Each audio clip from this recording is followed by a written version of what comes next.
నిన్న కూడా మొన్న రైతుల సంబంధించి నేను కేంద్ర పౌర సరఫరాల మంత్రి అయినటువంటి పీయూష్ గోయల్ గారిని కలిశాను. వారు అసెంబ్లీలో 2 సార్లు లోక్సభలో చెప్పారు, రాజ్యసభలో చెప్పారు. ధాన్యం కొనుగోలు చేస్తున్నాము అంటే బియ్యము మాకే రకమైనటువంటి ఇబ్బంది లేదు. ప్రస్తుతం రబ్బీ సీజన్ సంబంధించినటువంటి బియ్యం సేకరణ జరుగుతుంది. ఇప్పుడు వర్తమానంలో ఈ వర్తమానంలో జరుగుతున్నటువంటి రబ్బీ సీజన్లో మొదట టార్గెట్ కేంద్ర రాష్ట్ర ప్రభుత్వాలు అధికారులు కూర్చొని నిర్ణయించుకున్నటువంటి target 24.75 lakh metric tons. 24.75 lakh metric tons రాష్ట్ర కేంద్ర ప్రభుత్వ అధికారులు కూర్చొని టార్గెట్ నిర్ణయించుకున్నారు ఎంత బియ్యం సేకరణ చేయాలని. తర్వాత రాష్ట్ర ప్రభుత్వ విజ్ఞప్తి చేశారు, అది మాకు సరిపోదు, ప్రొడక్షన్ పెరిగింది, పెంచాలని చెప్పినప్పుడు మరొక 20 lakh metric tons యొక్క బియ్యాన్ని సేకరించడం కోసం కేంద్ర ప్రభుత్వం అంగీకరించింది. టోటల్గా 44.75 lakh metric tons ఈ వర్తమాన సేకరణ జరుగుతున్నటువంటి సమస్యలో ఈ రబ్బీ సీజన్లో సేకరించాలని కేంద్ర ప్రభుత్వం నిర్ణయం చేసింది. ఇప్పటి వరకు ఆ సేకరణ అంతా కూడా రాష్ట్ర ప్రభుత్వ ఏజెన్సీల ద్వారా జరుగుతుంది. ఎందుకంటే గవర్నమెంట్ ఆఫ్ ఇండియా డైరెక్ట్గా వాళ్ళకి వ్యవస్థ ఉండదు.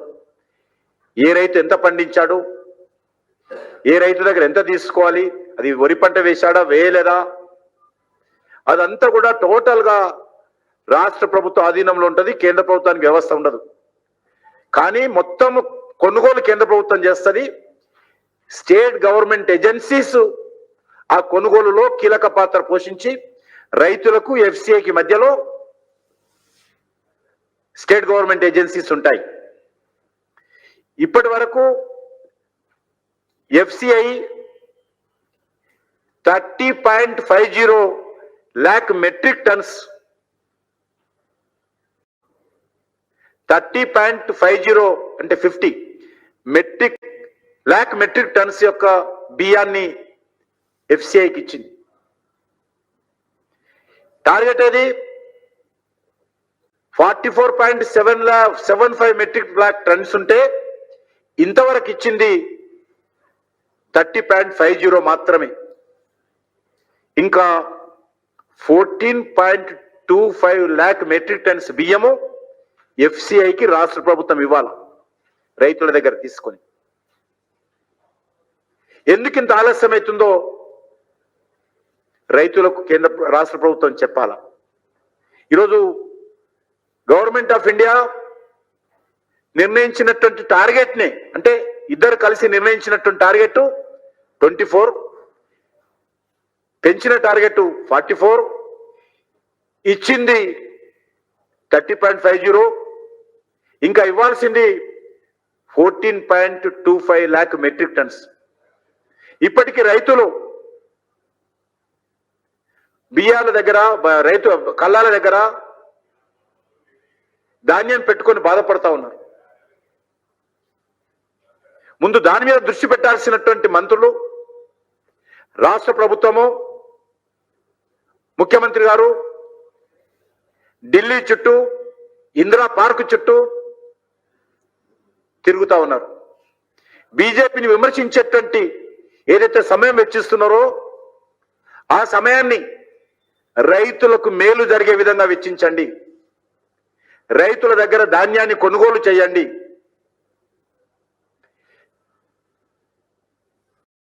మీకు అందరికీ తెలుసు, ఈ యొక్క ప్రొక్యూర్మెంట్ టైం కూడా 31 డిసెంబర్ వరకు ఉన్నది.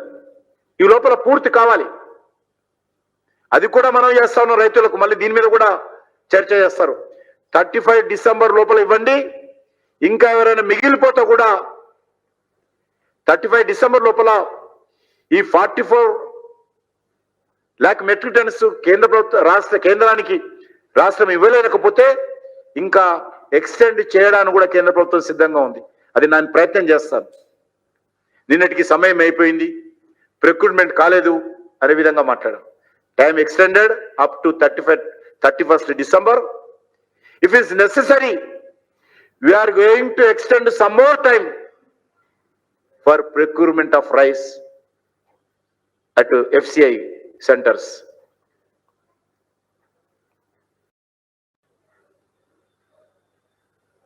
అదే విధంగా ఈ రబీ తర్వాత వచ్చే సీజను ఖరీఫ్, అది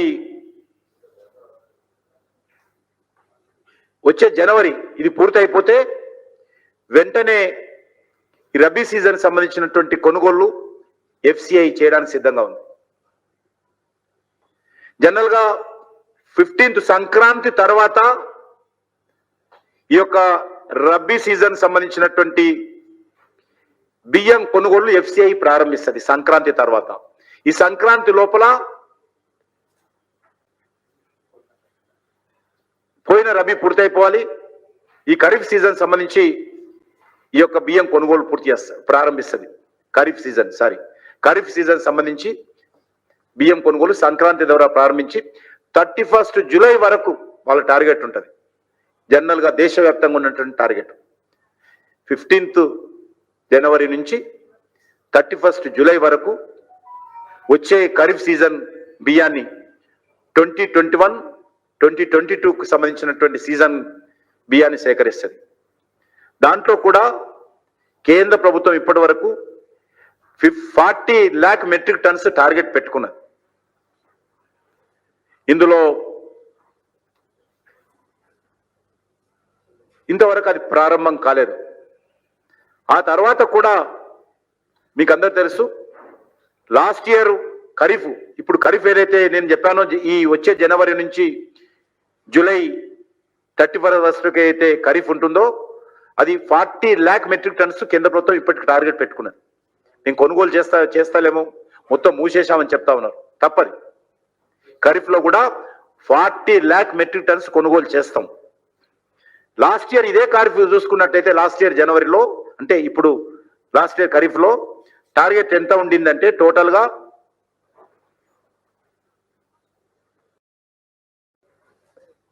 20 lakh మెట్రిక్ టన్స్ ఉండింది.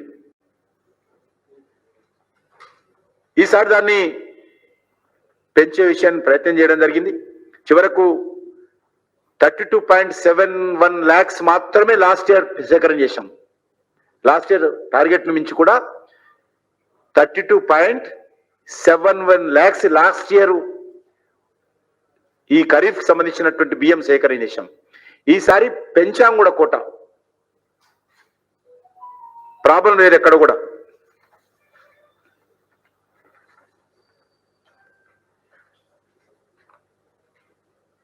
అదేవిధంగా సమస్య అంతా కూడా వచ్చే ఖరీఫ్ కాదు, వచ్చే సమస్య అంతా కూడా రబీ గురించి మాట్లాడుతూ ఉన్నారు.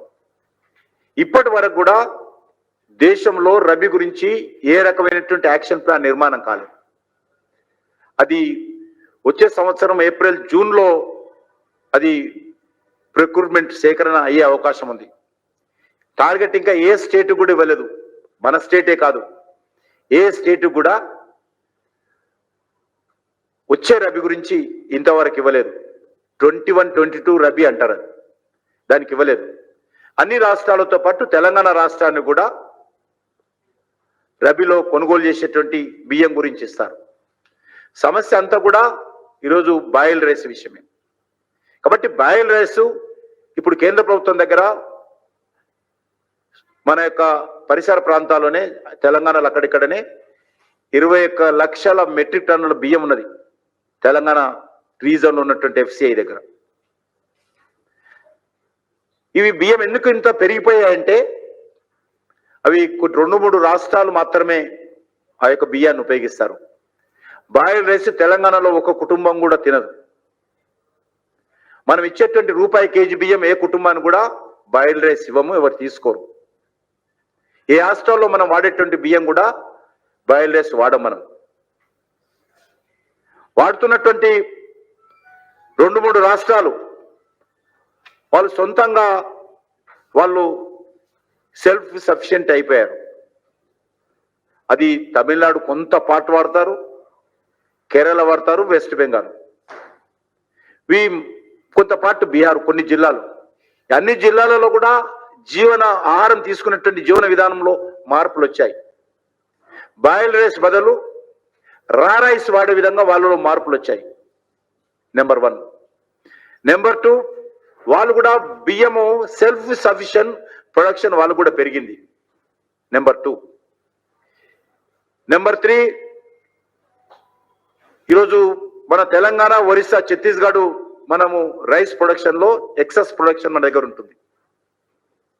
ఇవి ఇక్కడ నుంచి ఆ రాష్ట్రాలకు పంపించేవాళ్ళం. ఈరోజు ఏ రాష్ట్రం నుంచి కూడా వాళ్ళు తీసుకునేటువంటి పరిస్థితి లేదు. మనకు తెలుసు, ఆంధ్ర తెలంగాణ ఉన్నప్పుడు కూడా 2 రాష్ట్రాలు కలిసి ఉన్నప్పుడు కూడా మనం ఎప్పుడు కూడా బియ్యం సేకరణకు సంబంధించిన సమస్య రాలే. ఈరోజు ఆంధ్రప్రదేశ్ నుంచి కూడా బియ్యం పూర్తిగా ఏ రకమైనటువంటి ఇబ్బంది లేకుండా బియ్యం సేకరణ జరుగుతూ ఉంది. కాబట్టి నేను రాష్ట్ర ప్రభుత్వాన్ని కోరుతా ఉన్నాను, అనవసరంగా రైతులను భయపెట్టించకండి. రైతులతో మీరు పంట మార్పిడి విషయంలో నేను గతంలో కూడా చెప్పాను, భారతీయ జనతా పార్టీ ప్రతి కార్యకర్త కూడా పంట మార్పిడి విషయంలో ప్రభుత్వం తీసుకున్నటువంటి చర్యలకు సహకరిస్తారు అని. కేంద్ర ప్రభుత్వం సహకరిస్తుంది, తెలంగాణ భారతీయ జనతా పార్టీ కూడా సహకరిస్తుంది. అంతేకాని రైతులను భయపెట్టించడం, కేంద్ర ప్రభుత్వాన్ని శాపనార్థాలు పెట్టడం, హింసకు ప్రేరేపించే విధంగా రెచ్చగొట్టే విధానం ఏమాత్రం అది ఎవరికీ మేలు జరగదు. అదొకటే మేలు జరగవచ్చు, హుజారాబాద్ నుంచి దృష్టి మళ్లించేటువంటి ప్రయత్నంలో మీరు సఫలం కావచ్చు తప్ప అది రైతులకు కానీ రాష్ట్రానికి కానీ మేలు జరిగే కార్యక్రమం కాదు. చర్చల ద్వారా, ఎందుకంటే మీరు ఎప్పటి గురించి వచ్చే సంవత్సరము, ఇప్పుడు మనము రబీ సీజన్లో ఉన్నాం కొనుగోళ్లలో, ఆ తర్వాత ఖరీఫ్ వస్తుంది, అప్పుడు కూడా ప్రాబ్లం లేదు. ఇంకా ఖరీఫ్ ప్రారంభమే కాలేదు, అది పూర్తి అయిపోయిన తర్వాత రబీ వస్తుంది. దానికి సంబంధించినటువంటి టార్గెట్స్ ఇంకా నిర్ణయం కాలే. ఈ రబీ పూర్తి కాలే, ఈ రబీకి టార్గెటే December 31 వరకు ఇచ్చాం. అది అప్పటి వరకు పూర్తి చేస్తారా ఈ 14 lakh మెట్రిక్ టన్స్ అనే విషయం తేలాల్సింది. ఆ తర్వాత ఖరీఫ్ వస్తుంది, ఖరీఫ్ లో కూడా కొనబోతా ఉన్నాం మనం, అక్కడేం ప్రాబ్లం లేదు. ఆ తర్వాత వస్తుంది రబీ, అది ఏప్రిల్ తర్వాత, వచ్చే సంవత్సరం ఏప్రిల్ తర్వాత దాని కొనుగోలు ప్రారంభమవుతాయి. దానికి ఇప్పటి నుంచే మరి రాష్ట్ర ప్రభుత్వము ఈ రకంగా రెచ్చగొట్టే విధంగా వివరించడము ఏమాత్రం సమంజసం కాదు. ఈరోజు రైతులకు వ్యతిరేకము బీజేపీ ప్రభుత్వము ఎన్ని మాటలు మాట్లాడుతున్నారో, ఎన్ని శాపనార్థాలు పెడుతున్నారో రైతులు వింటున్నారు, రైతులు అర్థం చేసుకుంటున్నారు. రైతులది హుజరాబాద్ ఎన్నికల తర్వాత వచ్చినటువంటి మంట ఈరోజు ఆ మాటల్లో కనిపిస్తుందనే విషయాన్ని రైతులు అర్థం చేసుకుంటున్నారు. ఫలితం వచ్చినటువంటి మరుసటి రోజే, ఈరోజు సాయంకాలం ఫలితం వస్తే రేపు ఉదయం 11 గంటలకు ప్రెస్ కాన్ఫరెన్స్ లో మరి రైతుల యొక్క సమస్యను తీసుకొని భారతీయ జనతా పార్టీ పైన యుద్ధం ప్రకటించాడు. ఆయన స్వేచ్ఛ ఉంది పూర్తిగా, రాష్ట్ర ప్రభుత్వానికి కానీ టీఆర్ఎస్ పార్టీకి కానీ స్వేచ్ఛ ఉంది. రాష్ట్ర ప్రభుత్వము చట్ట పరిధిలో కేంద్రాన్ని విమర్శించవచ్చు, ఏం అభ్యంతరం లేదు. కానీ హింసను, రాష్ట్ర ప్రభుత్వ అధికారంలో ఉన్నటువంటి వ్యక్తులు హింసను ప్రోత్సహించకూడదు. యాజ్ ఏ పార్టీ వాళ్ళు ఉద్యమం చేయొచ్చు, మాకేం అభ్యంతరం లేదు. కానీ ఏం ఉద్యమం చేస్తారు? ఉద్యమం ఎజెండా ఏంది? మీ బాధ్యత లేదా? రైతుల యొక్క సంబంధించినటువంటి బియ్యం సేకరణలో, ధాన్యం సేకరణలో రాష్ట్ర ప్రభుత్వం కూడా భాగస్వాములు కాకూడదా? అన్ని రాష్ట్రాలు కూడా బోనస్ ఇస్తా ఉన్నారు, మరి ఎక్కడ కూడా బోనస్ ఇచ్చినటువంటి పాపాన తెలంగాణ ప్రభుత్వం లేదు. ₹1 తెలంగాణ ప్రభుత్వం ఖర్చు పెట్టదు. తెలంగాణ ప్రభుత్వం బ్యాంకుల ద్వారా, కేంద్ర ప్రభుత్వం బ్యాంకుల ద్వారా రుణాలు ఇచ్చి ఈ యొక్క ధాన్యం కొనుగోలుకు సహకరిస్తుంది. ఆ ధాన్యాన్ని సేకరణలో బ్యాంకులకు ఇచ్చేటువంటి ఇంట్రెస్ట్ కూడా కేంద్ర ప్రభుత్వమే ఇస్తుంది. ప్రతి నయా పైసా బియ్యం సేకరణలో కానీ ధాన్యం సేకరణలో కానీ ప్రతి నయా పైసా అన్ని రకాల కమిషన్లు రాష్ట్ర ప్రభుత్వాన్ని కానీ ఏజెన్సీలకు కానీ ఇస్తూ సేకరించేది బియ్యం కేంద్ర ప్రభుత్వం మాత్రమే. ఇన్ని రోజులు ఒకటి సంతోషం ఏంటంటే గత 7 సంవత్సరాలుగా 8 సంవత్సరాలుగా మేమే బియ్యం సేకరిస్తున్నాం. కేంద్ర ప్రభుత్వం ఏమీ లేదు, ఇది కేసీఆర్ గారే సేకరిస్తున్నారు. గత 7.5 సంవత్సరాలుగా చెప్పారు. ఈరోజు వాళ్ళు ఏం చెప్పారంటే బియ్యం సేకరణలో మా పాత్ర లేదు, బియ్యం సేకరణ అంతా కూడా ధాన్యం సేకరణ అంతా కూడా ఎంఎస్పి ఇచ్చేది కూడా నరేంద్ర మోడీ గారే, కేంద్ర ప్రభుత్వం అనేది ప్రజలకు అర్థమయ్యే విధంగా ఆయన ధర్నా చేయడంతో అర్థమైపోయింది. కాబట్టి అదొకటి మేలు చేశాడు. కేంద్ర ప్రభుత్వం మాత్రమే ధాన్యం సేకరణ చేస్తుందనే విషయాన్ని రైతులకు తెలిసే విధంగా ఈరోజు సహకరించారు కేసీఆర్ గారు. కాబట్టి ప్రజాస్వామ్య పద్ధతిలో ఎవరైనా ధర్నా చేయవచ్చు, కానీ హింసను ప్రేరేపించే విధంగా, తప్పుడు ప్రచారం చేసే విధంగా, విష ప్రచారం చేసే విధంగా చేయడము మంచి సాంప్రదాయం కాదని మాత్రమే నేను ఈ సందర్భంగా వారికి మనవి చేస్తున్నాను. నేను కేంద్ర ప్రభుత్వంలో కేబినెట్ మంత్రిని, తెలంగాణ నుంచి ఉన్నటువంటి వాడిని. నేనేదైనా చెప్తుంది అంటే కేంద్ర ప్రభుత్వం చెప్తున్నదే. నేను చాలా క్లియర్గా చెప్పాను. ఈ సంవత్సరం టార్గెట్ ఎంత ఉంది? 24.75 lakh మెట్రిక్ టన్స్. మళ్ళీ అంతా రిపీట్ చేయాల్సి వస్తుంది. అలా రిక్వెస్ట్ మేరకు, రాష్ట్ర ప్రభుత్వం రిక్వెస్ట్ మేరకు మరొక 20 లక్షల మెట్రిక్ టన్నుల యొక్క పెంచాం. టోటల్ 44.75 FCI తీసుకోవడానికి సిద్ధంగా ఉంది. ఇప్పటి వరకు 30.50 తీసుకున్నది. ఇంకా రాష్ట్ర ప్రభుత్వము FCIకి ఇవ్వాల్సింది 14.25. అది ఇవ్వండి ముందు. అది ఇచ్చిన తర్వాత ఇంకా మిగిలితే కూడా తప్పకుండా కేంద్ర ప్రభుత్వం తీసుకుంటుంది. నేను అది కూడా మనం చేస్తున్నాం. ఈరోజు ఇప్పుడు ఏదైతే కొనుగోలు చేస్తూ ఉన్నామో ఈ కొనుగోలులో ఈ బియ్యం అయితే ఇప్పుడు జరుగుతుందో 44.75 తర్వాత కూడా అదనంగా ఇంకా రైతుల దగ్గర ధాన్యం ఉన్నా, రైస్ మిల్ల దగ్గర బియ్యం ఉన్నా జెన్యూన్ గా ఉండి నామ్స్ ప్రకారము అదనంగా కూడా తీసుకోవడానికి కూడా కేంద్ర ప్రభుత్వం సిద్ధంగా ఉంది.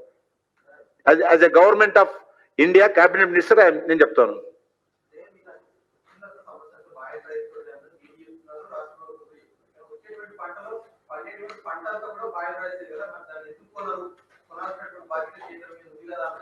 కొంటారు. ఎవరి డబ్బులు అవ్వండి, మన డబ్బులే కదా. రైతులను మార్చాలి, రాష్ట్ర ప్రభుత్వం చర్యలు తీసుకోవాలి, రాష్ట్ర ప్రభుత్వం కూడా భాగస్వాములు కావాలి. ఒక కేంద్ర ప్రభుత్వమే భాగస్వాములు కావాలా? రాష్ట్ర ప్రభుత్వం కూడా అందులో భాగస్వాములే చేయండి, కొంత షేర్ చేసుకోండి. ఏదన్నా మీరు కూడా కొంత కొనండి. మేము తెలంగాణలో ఒక బస్తా బియ్యం వాడము, మీరు ఏమైనా చేసుకోండి, కొనుగోలు చేయండి.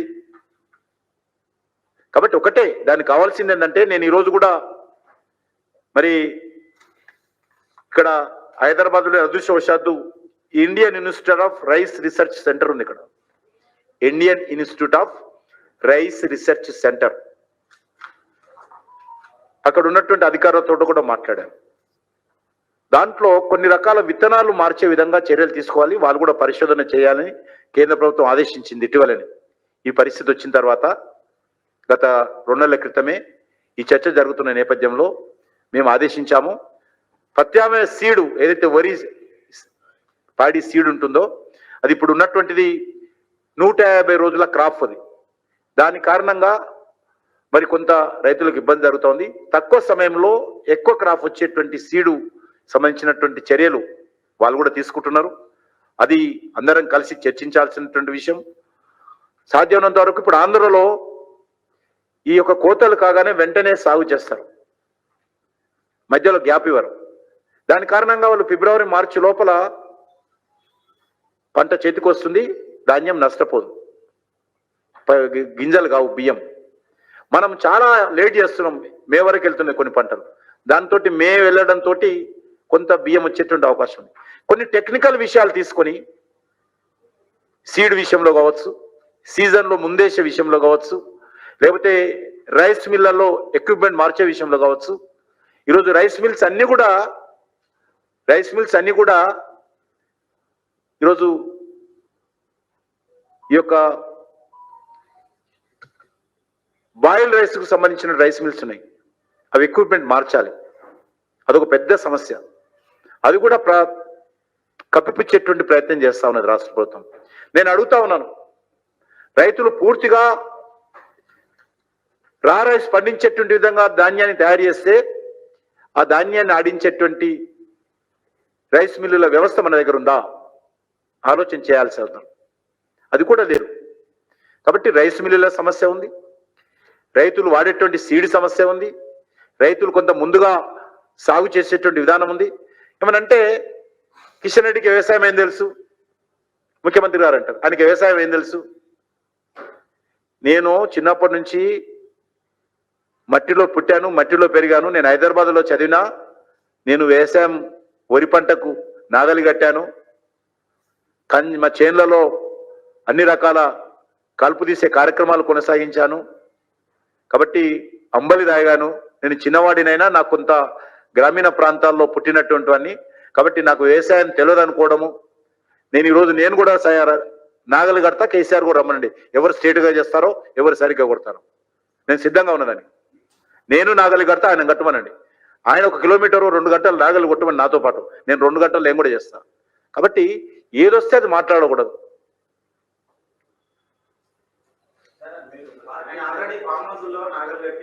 ట్రాక్టర్లు నాగలి కాదు, ట్రాక్టర్ అది. ఆయన చూస్తుంటాడు, చైర్ వేసుకొని కుర్చీ వేసుకొని కూర్చుంటాడు. ఆయన ఎక్కడ పోయినా ఏం చేస్తుంటాడు, ఏం చేసినా కూడా ముఖ్యమంత్రి గారు పెద్ద ఏంటో పెట్టరది హ్యాట్, పెద్ద హ్యాట్ పెట్టుకొని కుర్చీ వేసుకొని కూర్చుంటాడు. కాబట్టి కట్టడం ట్రాక్టర్ దున్నడం వేరు, రైతు నాగలి కట్టడం వేరు.